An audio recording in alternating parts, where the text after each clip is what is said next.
पुराण की प्रथम संहिता का आरंभ करते हैं।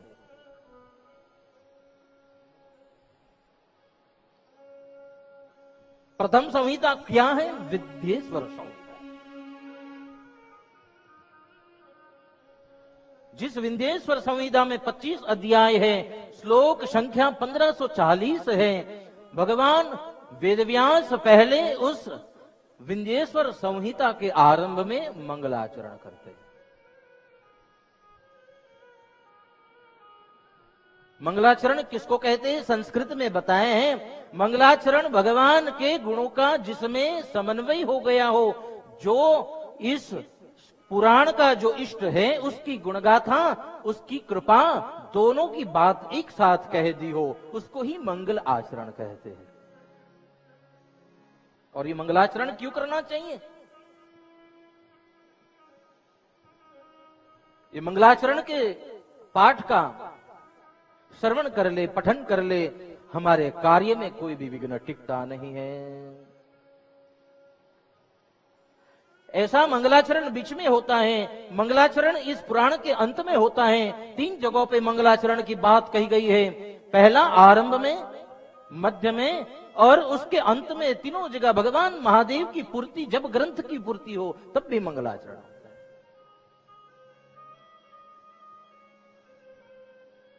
तो आइए हम भी इस विंध्येश्वर संहिता का मंगलाचरण करें। आद्यंत मंगलम जात समान भावम आर्य, तमेशम जरा अमर आत्मदेवम, पंचाननम प्रबल पंच विनोदशीलम, संभावये मनसि शंकर अंबिकेशम, संभावये मनसि शंकरम अंबिकेशम। देखिए भगवान वेदव्यास की कुशलता कैसी है। भगवान का पूर्ण वृतांत इस श्लोक में कह दिया। भगवान आदि और अंत में जो मंगल प्रदान करने वाले हैं, स्वयं मंगल मूर्ति है। पहली बात तो मैं आपको स्पष्ट करूं, भगवान महादेव का आदि भी नहीं, मध्य भी नहीं, अंत भी नहीं, वो तो अजन्मा है। भगवान महादेव कैसे हैं?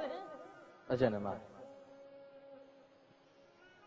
भगवान महादेव त्रिकाल बाधिता अबाधिता, जो तीनों काल से पर है और काल भी जिसके संरक्षण में है, वो मेरे महादेव है। आद्यंत मंगलम जात, और उसमें भगवान निर्गुण निराकार तो बता दिया, लेकिन भगवान को क्या कहा? प्रभु आप मानव, दानव और देव, इन तीनों के भीतर कभी भी भेद नहीं करते। जितना आप देव को देते हो उतना ही आप दानव को भी देते हो, उतना ही आप मानव को देते हो। पूरी सृष्टि में जो भी पशु सृष्टि है, आपकी कृपा सब कोई पाते हैं। आद्यंत मंगलम जात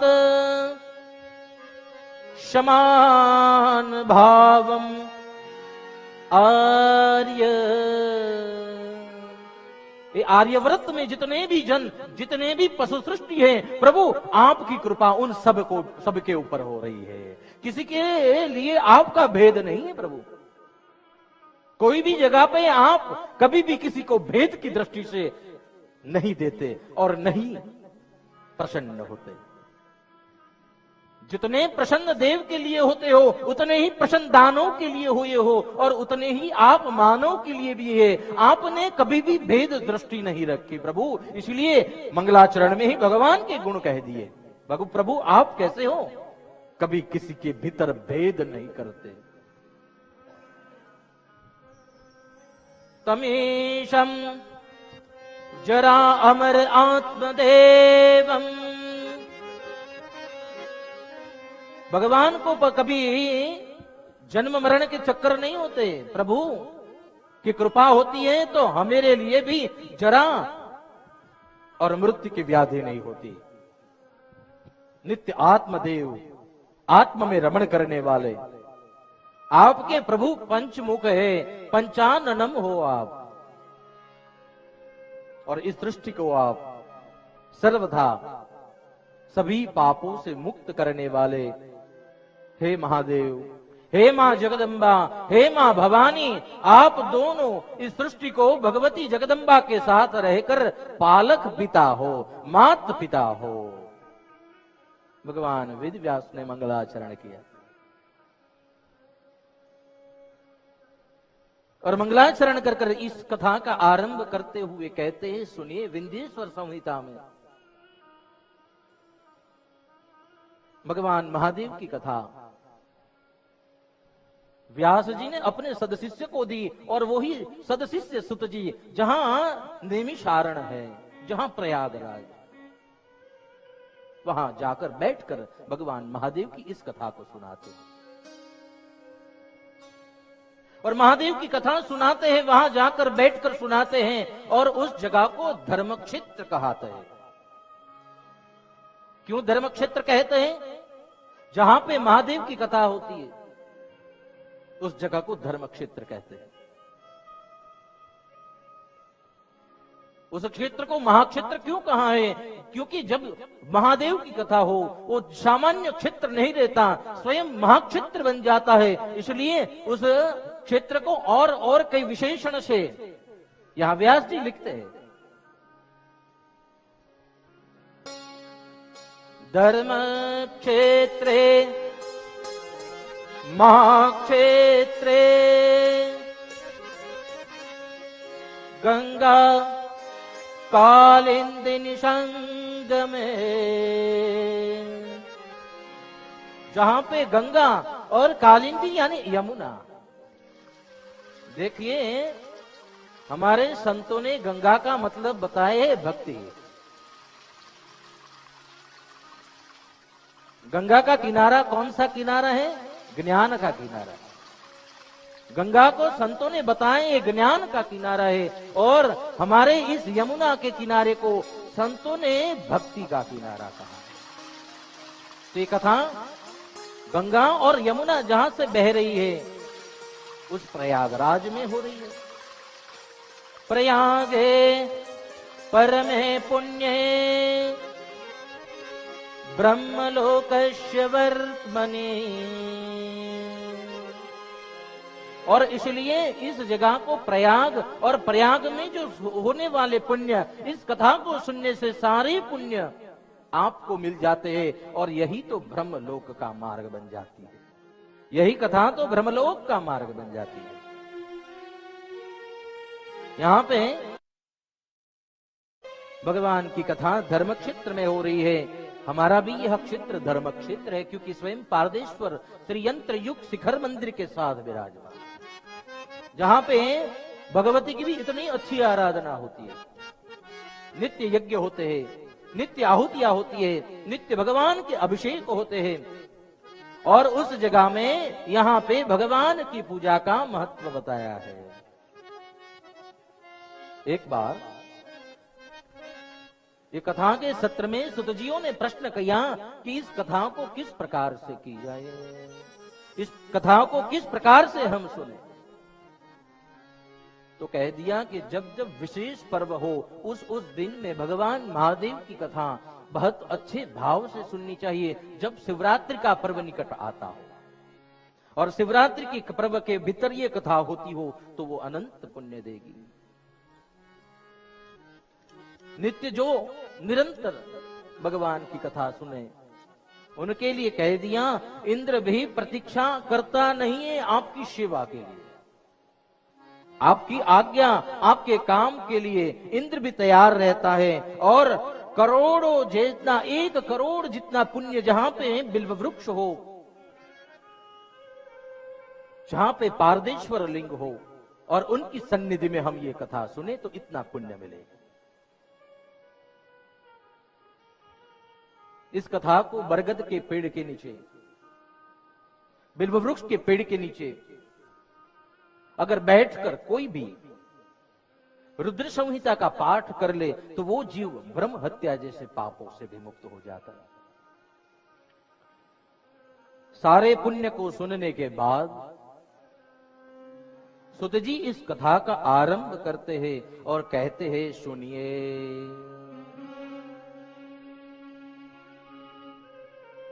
सभी मुनि जहां पे इकट्ठे हुए थे भगवान की कथा सुनने के लिए, सभी मुनियों ने वहां पे ये कथा सुनने के लिए जो आतुर थे वो प्रश्न पूछ रहे थे कि भगवान महादेव की विशेष कथा का हमें रसस्वादन करवाइए। सुत जी कह रहे हैं, बहुत पहले के कल्प की बात कहता हूं मैं। जो कल्प श्वेत वाराह नाम के कल्प से जाना जाता, उस समय में सृष्टि का आरंभ था। वहां पे त्रिवेणी के नजदीक में 6 कुल के ब्राह्मण इकट्ठे हुए थे और इकट्ठे होकर एक से एक अपने तर्क रख रहे थे, कौन इस जगत में बड़ा भगवान।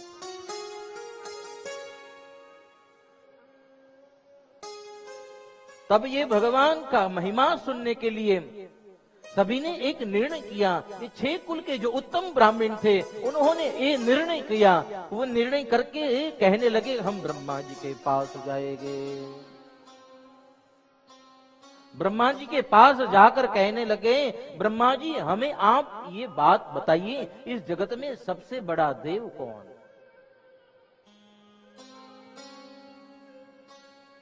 इस सृष्टि में सबसे बड़ा हो, सभी तत्वों से पर, कालों से पल, ओ जगत का जगत पिता हो, जिससे ये जगत निर्माण हुआ हो, जिसके कारण जगत लय होता हो, जिसके कारण जगत का पालन होता हो।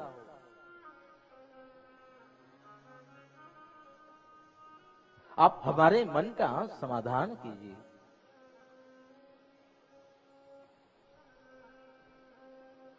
आप हमारे मन का समाधान कीजिए। ब्रह्मा जी कह रहे हैं, आपने जो प्रश्न पूछा जिनके विषय में, वो तो मेरे भी इष्ट है, जिनके गुण गाने के लिए वाणी भी असमर्थ है।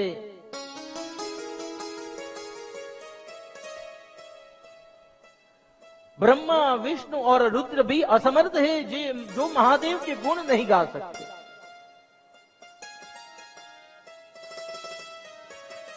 जिनके द्वारा इस जगत में पंच महाभूत, देवों की सृष्टि, इस जगत की सारी पशु सृष्टि निर्माण होती, जिनके एक संकल्प मात्र से।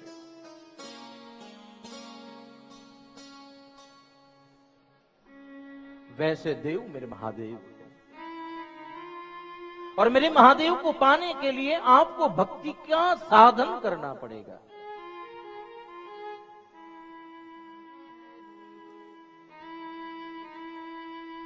और हम सब तो ईश्वर है, लेकिन मेरे महादेव ब्रह्म है, इस जगत के जगत पिता है।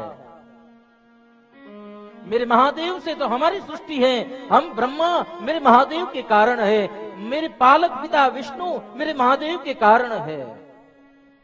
इस दृष्टि में अगर कोई आपके सामने प्रत्यक्ष स्वरूप है, स्वयं महादेव की कृपा से है और स्वयं महादेव।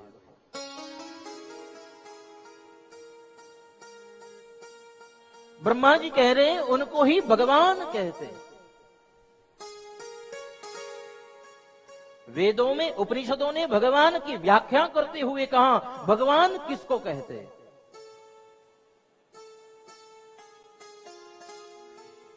6 प्रकार के जो भग धारण करते हैं वही तो भगवान है।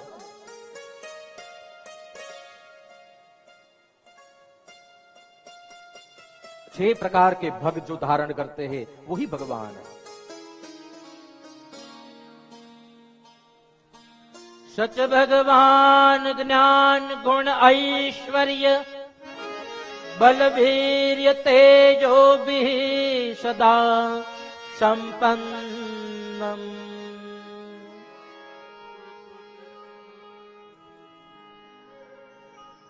भगवान किसको कहते हैं? ये 6 प्रकार के जो भग धारण करते हैं उसको तो भगवान कहते हैं। कौन कौन से भग? सच भगवान ज्ञान गुण ऐश्वर्य बल वीर्य तेजो सदा संपन्नम।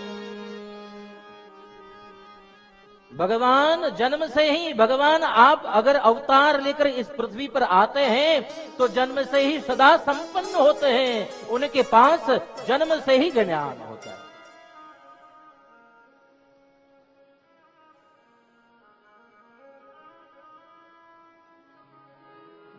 भगवान गुणवान होते हैं। आप हमारे भागवत जी में भगवान नारायण के अवतारों की बात बताई, आप उनमें जाकर देख लो। भगवान रामचंद्र आए और रामचंद्र आए, उन्होंने इस जगत को, ये राघव सरकार ने रघुकुल रीति क्या है वो समझाए।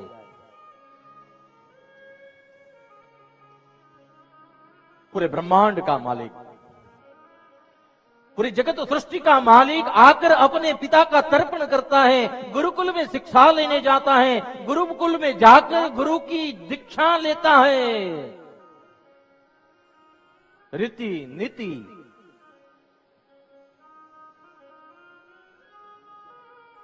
सच भगवान ज्ञान गुण ऐश्वर्य।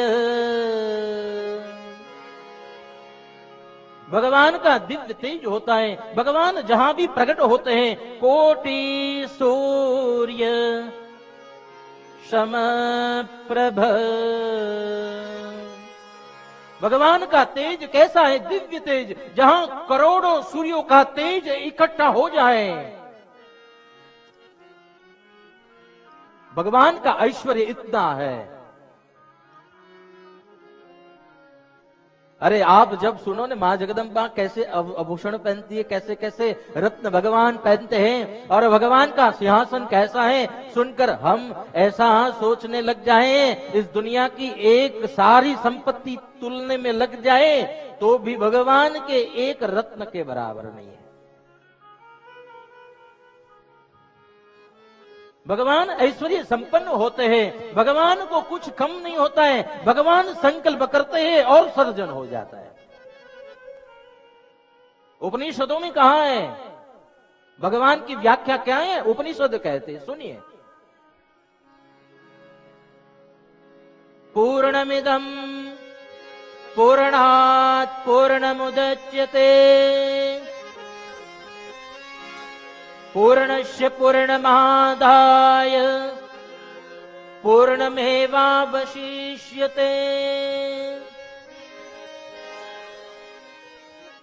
पूर्ण में से अगर पूर्ण ले ले फिर भी भगवान पूर्ण बचते हैं। भगवान में कुछ भी घटता नहीं है। पूरी सृष्टि निर्माण करोड़ों ये ब्रह्मांड क्यों सर्जन न कर लो, भगवान को कभी कुछ घटता नहीं है। हम जब मकान भी बनाते हैं न तो ईंटें ला लाकर थक जाते हैं, रेत बालू ला लाकर थक जाते हैं। अरे भगवान के संकल्प मात्र से पूरी सृष्टि निर्माण हो जाती है। भगवान कहे ब्रह्मांड निर्माण हो जाए, जिनके भ्रुकुटी के पलकार में ये सृष्टि निर्माण हो जाती है। यही तो मेरे भगवान है, ऐश्वर्यवान। आजकल समाज में भगवान के विषय में कई लोगों को भ्रांतियां है। आज तो दिन दिन नवम नवम घर घर पे भगवान होने लग गए हैं। शास्त्रों ने बताया है पंचायतन स्वरूप की पूजा होनी चाहिए। भगवान कौन है? तो यहाँ कहते हैं जो पूर्ण है, और पूर्ण में से ये ब्रह्मांड पूर्ण लिया जाए, ये पूर्ण में से पूर्ण लिया जाए, बाद में भी वो अवशिष्ट क्या रहते हैं? पूर्ण रहते हैं। आपको मैं सरल दृष्टांत से समझाऊंगा। आप किसी मिरर के सामने खड़े रहो और मिरर के सामने खड़े रहने के बाद आपको ही आपकी प्रति आपका स्वरूप दिखाई देगा। जैसे है वैसे दिखाई देगा। वैसे ही मिरर जो है उसमें दिखाई देने वाला स्वयं हम है तो सही, लेकिन हमारे में से वो कुछ घटता नहीं है, हम वैसे के वैसे ही रहते। वैसे ही जगत जो है वो ब्रह्म सत्य और जगत मिथ्या। भगवान ने इसमें माया के प्रभाव से सभी जीव को इसमें माया को पिरो दिया है। लेकिन जब जब भक्ति बढ़ती है तब तब हमारी माया खत्म होती है और भगवान के दर्शन होते हैं। दूसरा एक दृष्टांत, ये सूर्य जो है और सूर्य का बिंब नीचे 12 घट रखे जाए जल भरकर, और उस 12 घट के अंदर जल रखा है। प्रतिबिंब के स्वरूप में एक ही सूर्य, कितने दिखेंगे हमें? 12। लेकिन समझ लो एक घट को हमने तोड़ दिया तो वो बिंब जो था वो अदृश्य हो जाएगा। आया था कहां से? वहां से। लेकिन जब वो घट टूट जाता है, घट यानी माया, माया टूट जाती है, वो स्वयं प्रभु के पास चला जाता है।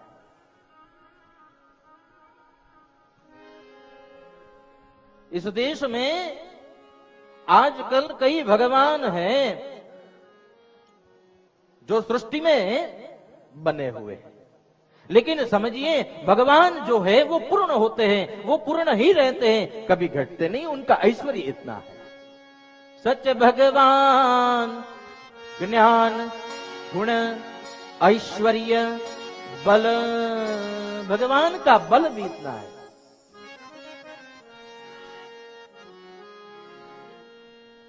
भगवान का वीर्य, भगवान का तेज इस पूरी सृष्टि में तेजोविमान है। व्यास जी भगवान का स्वरूप वर्णन करते हुए कहते हैं, अस्ति जायते वर्धते विपर्यमते अपक्षीयते।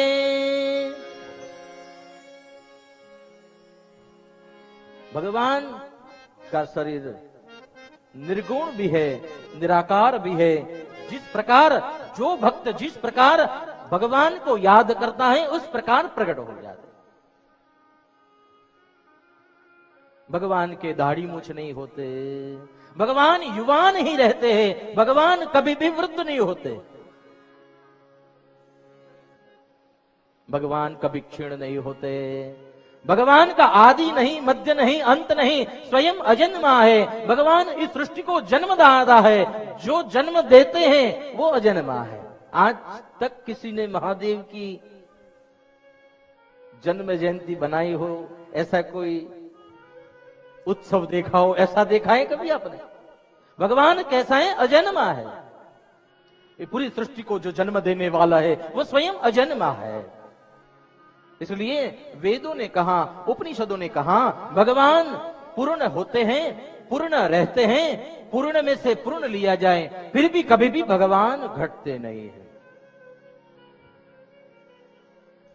वैसे भगवान का अगर दर्शन करना चाहते हो, वर्षों का यज्ञ शुरू हो रहा है, हजारों वर्षों तक हो रही ही उपासना कथा, वहां जाकर भगवान की कथा आप जाकर सुनिए, और वहां जाकर सुनने से आपके ऊपर भी भगवान महादेव की कृपा हो।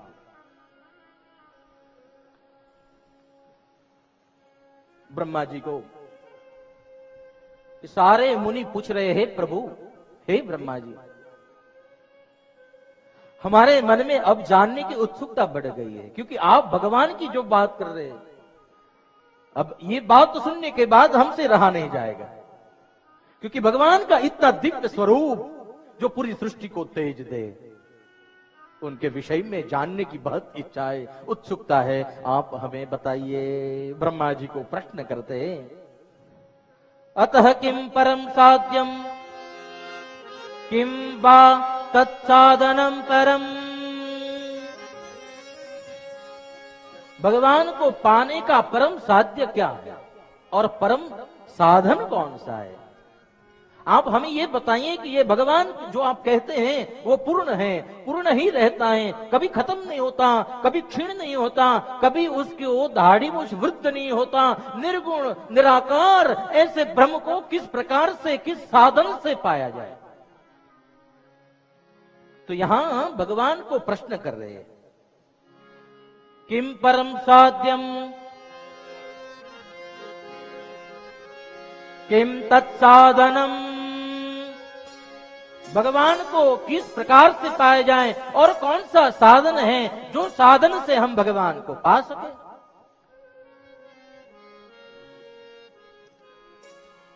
ब्रह्मा जी कहते हैं आपका बहुत अच्छा प्रश्न है। देखिए ब्रह्मा जी तो कहते हैं अगर भगवान के विषय में जब आपकी इच्छा हो जाए तो सुन लीजिए, स्वयं मेरे महादेव की कृपा हुई है तब जाकर आपके मन में ये प्रश्न आए हैं। आपके ऊपर महादेव की कृपा हुई है तब जाकर आप ये कथा सुन रहे हैं।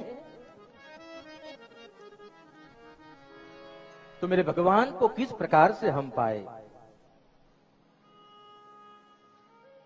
सरल उपाय बताते हुए कहते हैं ब्रह्मा जी, ओ भगवान को अगर पाना है तो भगवान की श्रवण भक्ति सबसे श्रेष्ठ भक्ति है। जहां भगवान की कथा हो वो सुनी जाए। श्रवण भक्ति इसलिए जिसमें कोई ज्यादा साधन न करना पड़े, भगवान का पूर्ण स्वरूप हम समझ ले, वही तो श्रवण भक्ति है। भगवान का वांगमय स्वरूप शब्द के माध्यम से आपके कर्ण में जाकर आपके भीतर बस जाएगा।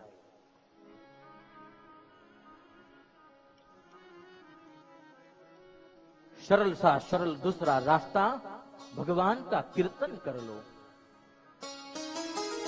आज भी कई जगहों पर प्रथा है, भगवान के मंदिर पे जाकर नित्य कोई भजन करने वाले, कीर्तन करने वाले बैठकर भगवान का भजन करते। ये कीर्तन करना भी एक भगवान की भक्ति है। भगवान के अंदर जो भगवान के कीर्तन में भगवान की कीर्ति का जो गुणगान गाया गया हो वैसे पद गाए जाएं, और भगवान की कीर्ति का गुणगान ही कीर्तन है। और तीसरी भक्ति बताते हैं, अगर आप श्रवण न कर सको, मनन न कर सको, आप कीर्तन न कर सको, तो बैठे बैठे भगवान को माला लेकर ओम नमः शिवाय का जप किया करो, भगवान का मनन किया करो। और ये मनन भक्ति है जिसको मानसिक पूजा भी कहा गया है। मैंने पहले ही बताया मेरा महादेव सबसे भोला है। आपको ये मन हो जाए मैं भगवान की कथा सुन लूं, आप अगर बैठे बैठे कुछ न कर सको, भगवान की कथा सुन लो, आपकी भक्ति स्वीकार लेगा। कितना भोला। आइए